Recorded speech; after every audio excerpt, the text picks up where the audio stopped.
আল্লাহ যেন তাদের মোনাজাত কবুল করেন। আশেকানদের এরূপ ভালোবাসায় পীর সাহেবের বাস কোন দিক দিয়ে কয়টা ঢুকছে সেটা একটু অনুমান করতে থাকুন। আমরা ততক্ষণে একটু 1975 থেকে ঘুরে আসি।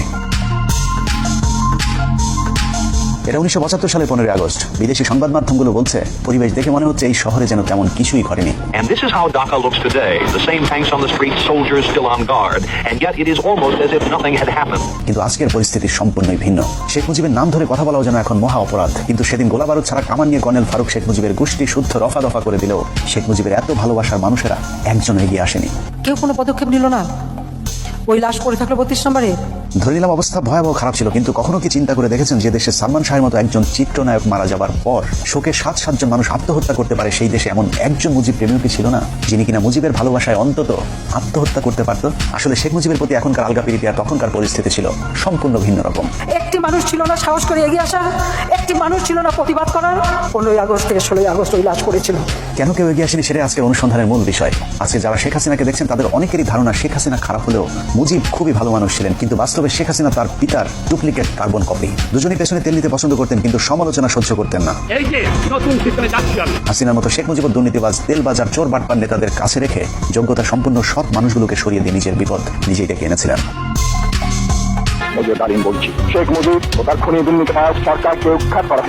এ বিষয়ে সংবিধান, সাংবিধানিক আইন ও রাজনীতি বাংলাদেশ প্রসঙ্গ বইয়ের 52 নম্বর পৃষ্ঠায় বলা হয়েছে, স্বাধীনতা পূর্ব মুজিব আর প্রধানমন্ত্রী হিসাবে মুজিবের মধ্যে রয়েছে আকাশ পাতাল পার্থক্য।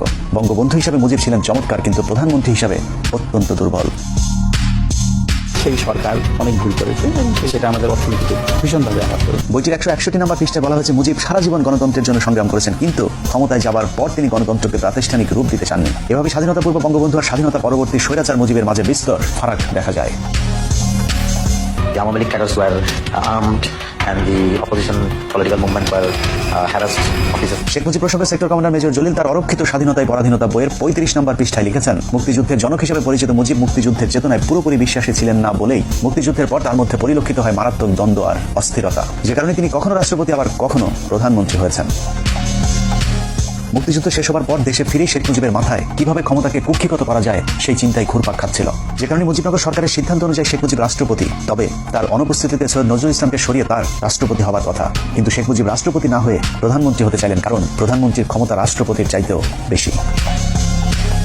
10 জানুয়ারি ভারত থেকে ফিরে ঢাকা বিমানবন্দর থেকে ট্রাকে করে রেসকোর্স ময়দানে যাওয়ার পথেই মুজিবুর রহমান তাজউদ্দিনের কানে কানে বললেন, তাজউদ্দিন, আমি কিন্তু প্রধানমন্ত্রী হব। যে তথ্যটি তাজউদ্দিন আহমেদের মেয়ে শারমিন আহমেদ তার লেখা তাজউদ্দিন আহমেদ নেতা ও পিতা বইতে উল্লেখ করেছেন।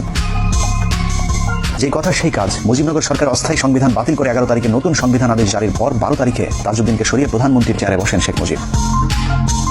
তার ঠিক 10 দিন পর 22 জানুয়ারি রাষ্ট্রপতির পদ থেকে সৈয়দ নজরুল ইসলামকে সরিয়ে মুজিবের পছন্দের মানুষ বিচারপতি আবু সাইদ চৌধুরী ও পরে মোহাম্মদ উল্লাহকে রাষ্ট্রপতির পদে বসান। তবে দুজন রাষ্ট্রপতির সাথে মুজিব চাকরের মতো আচরণ করতেন।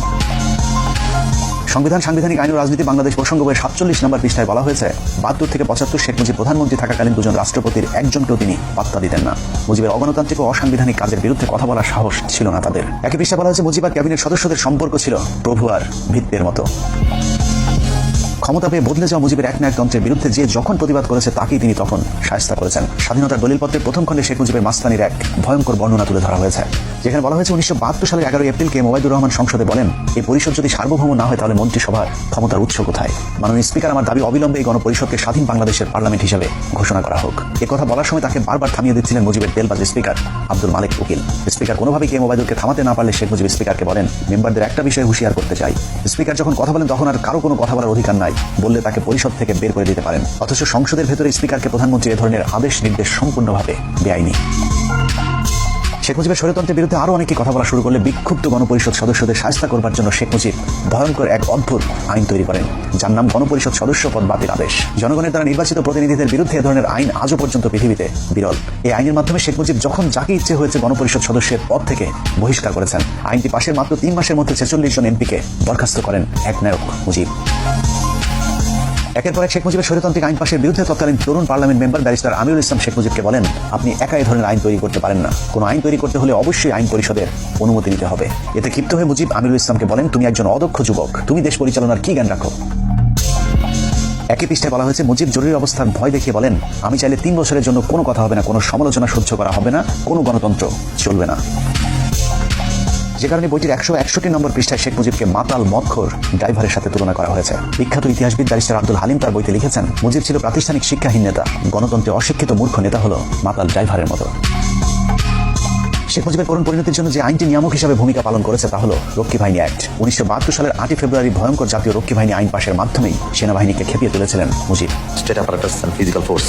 So Rokhi Bani was launched. The Awami League cadres were armed, and the opposition political movement were harassed. সেনাবাহিনী যেন তাকে কখনো ক্ষমতা থেকে সরাতে না পারে, সেজন্যই মূলত তিনি সেনাবাহিনীর আদলে এই বাহিনী গড়ে তোলেন, যা পৃথিবীর ইতিহাসে আজ পর্যন্ত কোনো রাষ্ট্রপ্রধান করেননি। এ প্রসঙ্গে শেখ মুজিবের রাজনৈতিক সহচর মিজানুর রহমান চৌধুরী লিখেছেন, রক্ষী বাহিনীর তত্ত্বাবধানের দায়িত্ব ছিল শেখ মুজিবের রাজনৈতিক সচিব ফাইলের উপর, যে কারণে রক্ষী বাহিনীর পোশাক সহ যে কোনো সুযোগ সুবিধা খুব দ্রুত শেখ মুজিবের কাছ থেকে অনুমোদন করানো যেত। কিন্তু সেনাবাহিনীর ক্ষেত্রে তা ছিল সীমিত। সামরিক বাহিনীর প্যাটার্নে রক্ষী বাহিনী গঠন হলেও তাদের কর্তব্য পালনে কিংবা ক্ষমতা প্রয়োগের উৎস হিসেবে সংসদে কোনো আইন ছিল না। এক পর্যায়ে রক্ষী বাহিনীকে আইন শৃঙ্খলা রক্ষায় পুলিশের মতো দায়িত্ব দেওয়া হয়, বিশেষ করে জাসদ কিংবা চীনপন্থীদের অর্থাৎ ভারত বিরোধীদের দমন করার জন্য নামানো হয়। কিন্তু এ কাজে গিয়ে তারা যে বাড়াবাড়ি করে তাতে জনগণের কাছে আতঙ্কের এক মূর্ত প্রতীক হয়ে দাঁড়িয়েছিল রক্ষী বাহিনী। পাশাপাশি সেনাবাহিনীরও হিংসার পাত্র হয়ে দাঁড়ায়। কেউ কেউ এমন কথা বলেছে যে এর চেয়ে পাকিস্তান আমলই তো ভালো ছিল। মুজিব ক্ষমতায় টিকে থাকার জন্য হাজার হাজার রাজনৈতিক কর্মীকে হত্যা করে, জাসদের 10,000 কর্মীকে জেলে রাখে, মোশাররফ হোসেনকে হত্যা করে, সিরাজ শিকদারকে হত্যা করে। সশস্ত্র রক্ষী বাহিনীর এসব সন্ত্রাসী কার্যকলাপকে প্রতিহত করতেই সশস্ত্র জাসদ গণবাহিনীর প্রতিষ্ঠা অনিবার্য হয়ে পড়েছিল। শতভাগ মুক্তিযোদ্ধাদেরকে নিয়ে গঠিত রক্ষী বাহিনীর অত্যাচারের কারণে ওই সময় ব্যাপক জনপ্রিয় হয়েছিল শতভাগ মুক্তিযোদ্ধাদের নিয়ে গঠিত দল জাসদ, যার ফলে 1973 সালের নির্বাচনে আওয়ামী লীগের প্রধান প্রতিদ্বন্দ্বী হয়ে দাঁড়ায় জাসদ নামক নতুন ওই রাজনৈতিক দলটি। মানুষের সিভিল রাইট এবং মানুষের ফান্ডামেন্টাল রাইটস এগুলি কাটল করে দিয়ে মুজিব ক্ষমতা থাকার চেষ্টা করে। শেখ মুজিবের দুঃশাসনের সন্ত্রাসী রক্ষী বাহিনী নির্যাতনে অতিষ্ঠ হয়ে 1973 সালের নির্বাচনে জাসদকে ভোট দিয়েছিল মানুষ, কিন্তু শেখ মুজিব স্বাধীন বাংলাদেশের প্রথম নির্বাচনে ভোট ডাকাতি করে জাসদের জয় ছিনিয়ে নেয়। সংবিধান, সাংবিধানিক আইন ও রাজনীতি বাংলাদেশ প্রসঙ্গ বইয়ের 51 পৃষ্ঠায় শেখ মুজিবের ভোট চুরির এক অকল্পনীয় বর্ণনা দেওয়া হয়েছে, যেখানে বলা হয়েছে 1973 সালের নির্বাচনে ভোট গ্রহণ শেষে যখন বেতার টিভিতে ফল ঘোষণা হচ্ছিল, তখন আওয়ামী লীগ যখন দেখলো তাদের প্রথম সারি কয়েকজন নেতাই পরাজিত হয়েছে, তখন তাদের মধ্যে আতঙ্ক কাজ করেছিল, যে কারণে তারা মিডিয়া কুয়ের আশ্রয় নেয়। কেন্দ্রীয় প্রচার কমিটিকে বাদ দিয়ে গণভবনের কন্ট্রোল রুমে ফলাফল প্রচারের দায়িত্ব নিয়ে ভোট গণনা বন্ধ করে দেওয়া হয়। আওয়ামী লীগের কতিপয় নেতাকে জোর করে জেতানোর জন্য কয়েকটি কেন্দ্রে হেলিকপ্টার পাঠিয়ে সেখানকার ব্যালট বাক্স ছিনিয়ে এনে নতুন ব্যালট রেখে আসা হয় ভোট কেন্দ্রগুলোতে।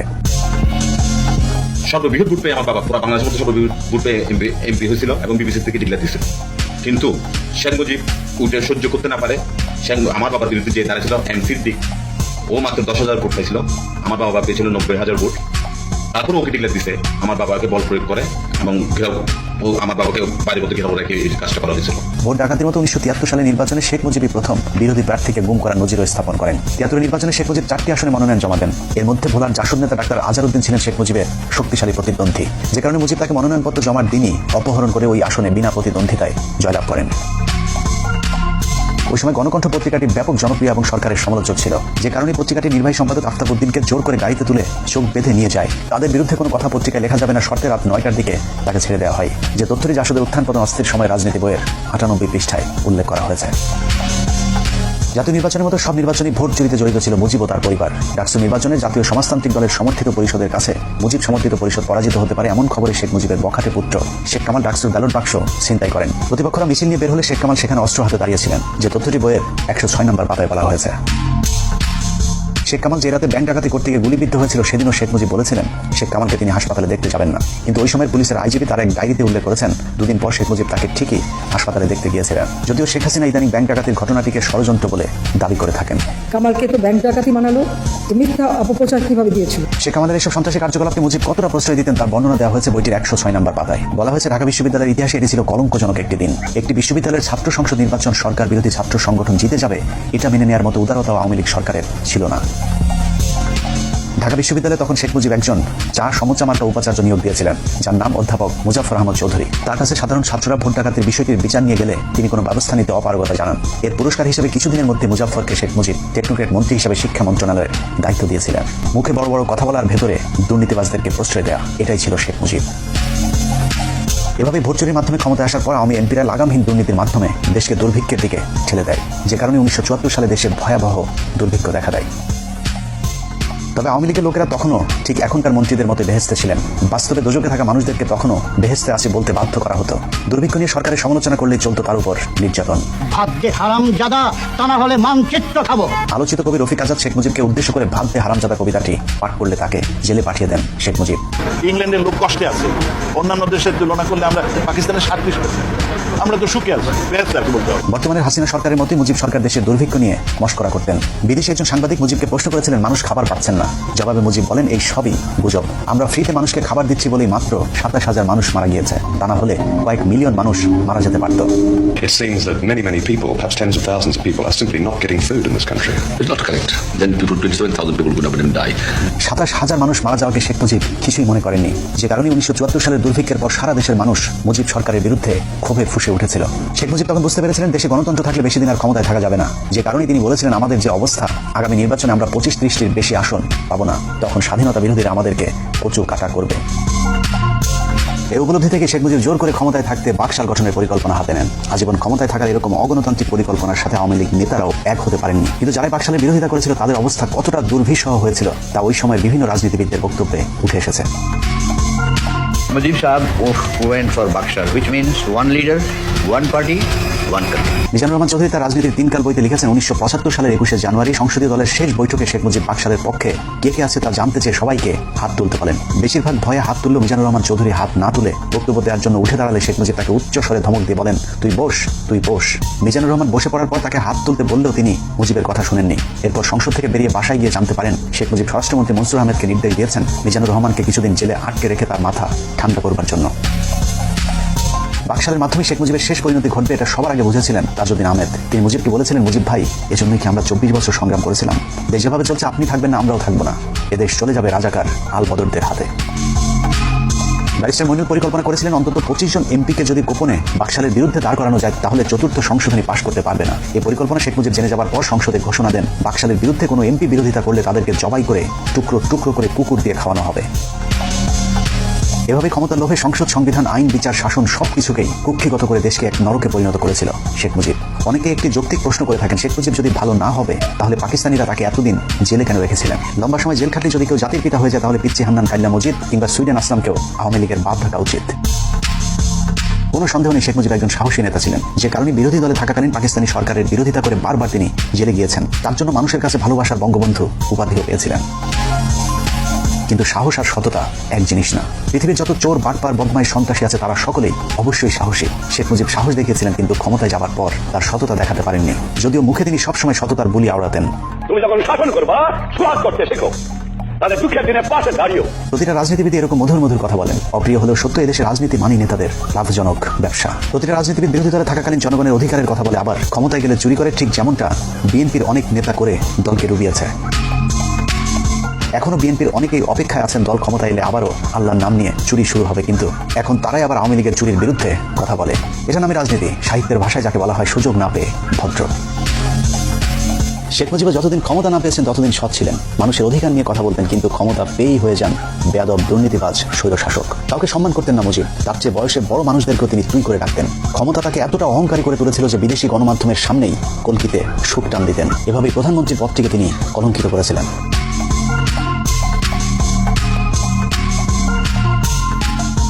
এসব কারণে মুজিবের মৃত্যুতে কেউ এগিয়ে আসেনি। সারা দেশের মানুষ মিষ্টি বিতরণ করে খেয়েছিল। ঢাকা শহরের কোনো দোকানে সেদিন মিষ্টি খুঁজে পাওয়া যায়নি। একটি মানুষ ছিল না প্রতিবাদ করার? কেন করতে পারেনি? এত বড় সংগঠন, এত সমর্থক, এত লোক, কেউ তো একটা কথা বলার সাহস পায়নি। খোদ আওয়ামী নেতারাও তার লাশ দেখতে যাননি। এতদিন মুজিবের চামচামো করা স্পিকার আব্দুল মালিক উকিল বলেছিলেন জাতি ফেরাউনের কবল থেকে মুক্তি পেল। মুজিবের কাছের সহচর আতাউর রহমান খান 15 আগস্টকে নাজাত দিবস ঘোষণা করেছিলেন। শেখ মুজিবুর রহমানের বিরুদ্ধে যা করছে তারা তাকে যারা খুন করলো, মাওলা দয়া করিয়া শেখ মুজিবুরের খুনিদেরকে জান্নাতের বাগান বানাই দাও। 1975 সালে বাঙালি ফেরাউনের হাত থেকে নাজাত পেয়েছিল, আর 2022 সালে নমরুদের মায়ের হাত থেকে নাজাত চায়। আল্লাহ হাফেজ।